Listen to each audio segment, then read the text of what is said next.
I'm going to yield much of my time to Marcy Brooks. She can step forward and present what the debate was in that jury room, what they saw, what she saw and others saw from the jury's perspective. And thus, I'm going to yield to give her more time to provide something that I feel and believe that you'll find more interesting. Okay? And I thank you.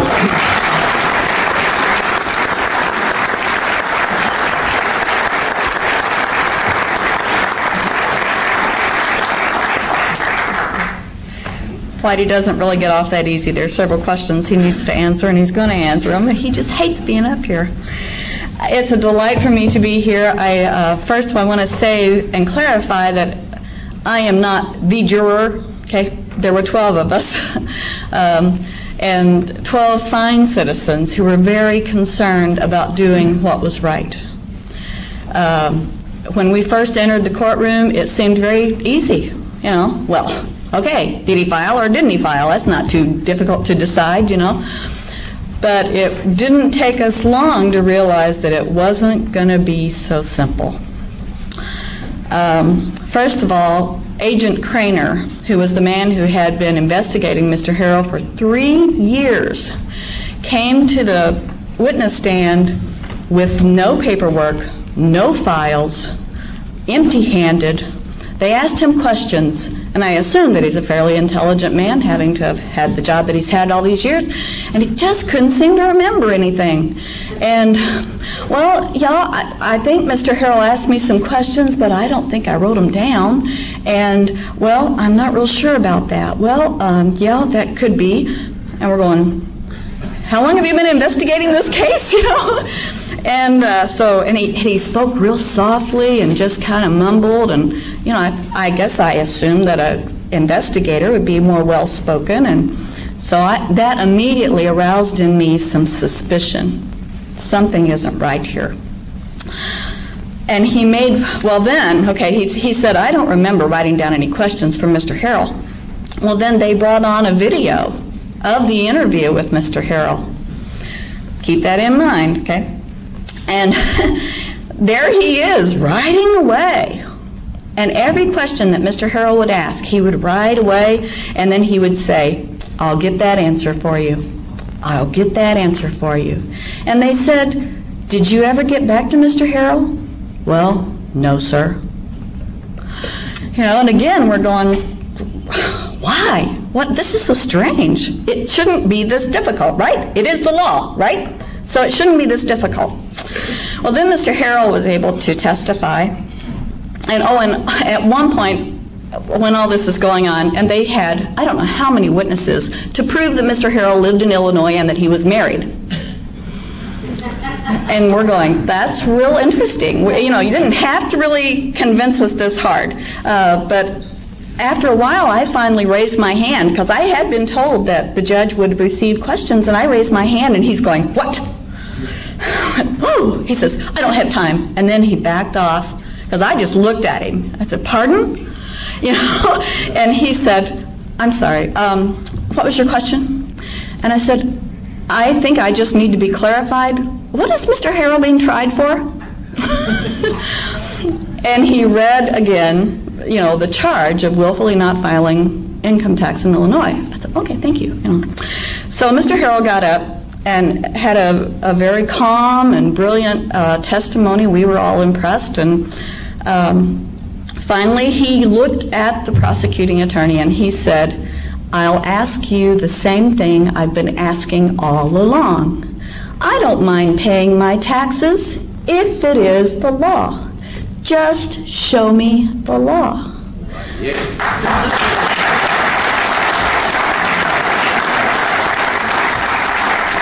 And so we sat there. We're going, all right, this is it, you know. They didn't even address the question. Not only did they say, you know there's a law, or they went on. And we're going, what? This was your moment, guys, you know, the spotlight was on you. And they didn't even address his question. So again, red lights are going off. The judge finally told us, he said, because the defense kept talking about, where is this law? And the judge finally looked at us and he said, I will instruct the jury according to the law. And we went, oh, okay, he's going to give it to us, maybe in a nice little format, whatever. So, needless to say, as soon as we got into deliberation, what did we look for? The law.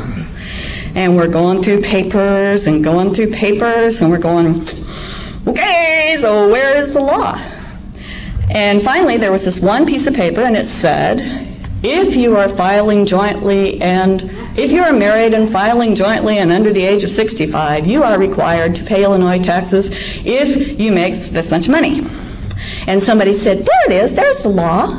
And I said, I think that was the tax code, wasn't it? Isn't that what they said was the tax code? Well, isn't that the law? And I said, no, didn't they talk about that? Well, yeah, we all came to agreement. No, that wasn't the law, that was the tax code. But they said, but if the judge said it, it must be the law. And we had one dear gentleman that was from Romania. And he's an American citizen now, but he said, in my old country, we couldn't challenge the law. But in this country, we can.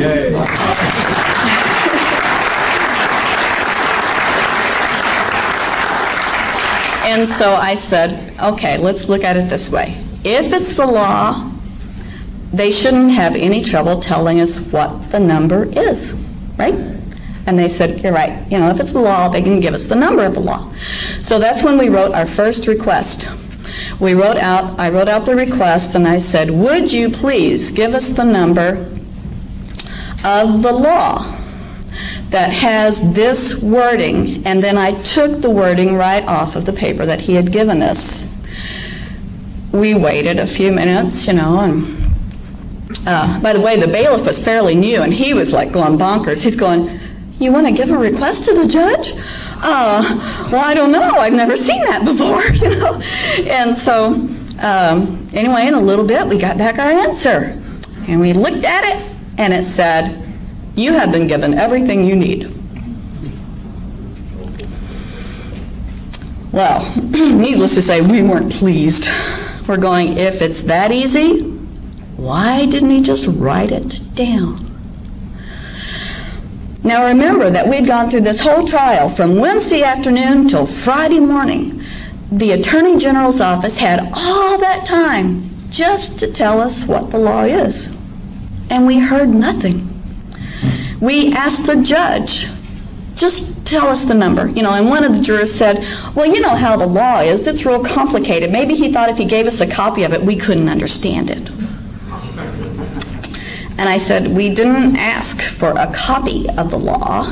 All we asked for was the number. And we were refused. So we went on to the issue of voluntary compliance. And this is when things got heavy. Because we're starting to look at each other and people are going, you mean we don't have to pay taxes?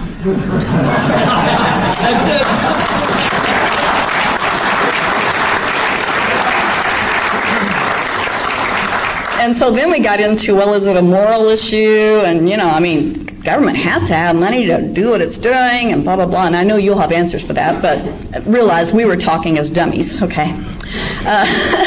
And so, we're going, boy, this could get out, It's a pretty serious case. All of a sudden, this little case that we had all just shown up for to do our civic duty had become an awesome case with tremendous possibilities, And so that's when the heated element kind of came in, because people started getting emotional about taxes. And finally, I said, now wait a minute. This is not a moral judgment that we're making. We're judging Mr. Harrell on the law. Let's get back to what we're talking about. We're judging him according to the law. Have you seen the law yet? No. So that's when we sent our second request. And we went to, and I wrote out to the judge, I said, would you please, because when we were talking about voluntary compliance, let me back up a little bit. When we were talking about voluntary compliance, finally, one of us, I don't know who exactly, said, well, that was in that evidence that the defense gave. You know, that Mr. Harrell refused to bring, the defense did bring their own copy, and it was accepted as evidence. Right, you know, so we start flipping through papers. There's no evidence. Where did it go? And we're looking all over the table. Well, aren't we supposed to get all the evidence? And so we sent a second request. You know, please give us the papers that were submitted as exhibit number whatever for the defense. And we waited, and we got a note back, and it said, you have requested, blah, blah, blah. You're being denied. At that point, the other three jurors swung. They said, something is really wrong here.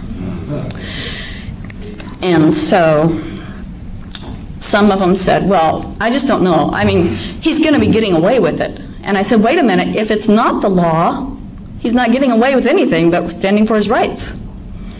And they said, well, you're right, you know. But, you know, we're so deeply ingrained in this, you know, and please be patient when you talk with other people. This is something that we've been taught all of our lives as a citizen, is, you know, it's part of our being. And so we had to crash through that and go, but what are we really talking about? We're talking about the law. And I read the instruction from the judge, which I don't have his exact wording, but basically it was, if he's not guilty, then he's not guilty. And that's when we all voted and we signed the papers.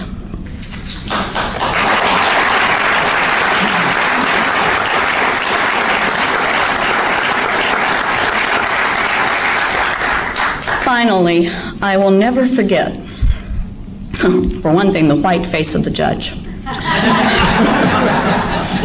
But the other that I will never forget are the mixed feelings of humility and pride.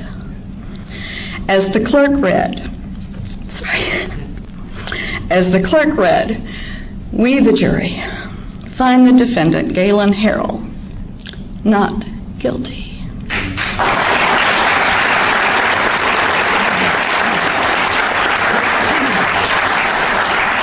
And our eyes were all on Mr. Harrell because we had grown to appreciate this man's dedication. I mean, this obviously wasn't just somebody that didn't want to pay their taxes.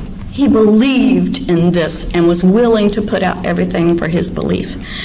So with each count, there were 4 counts, every time they said, not guilty, his emotional stance. The first time he just convulsed, you know, and it was just, you could tell that he had been under such a strain, and that when they said not guilty, he just, you know, and then with each one after that, people in the courtroom started crying. And I sat there and I thought, maybe the system doesn't work all the time, but this time, for that man, it worked.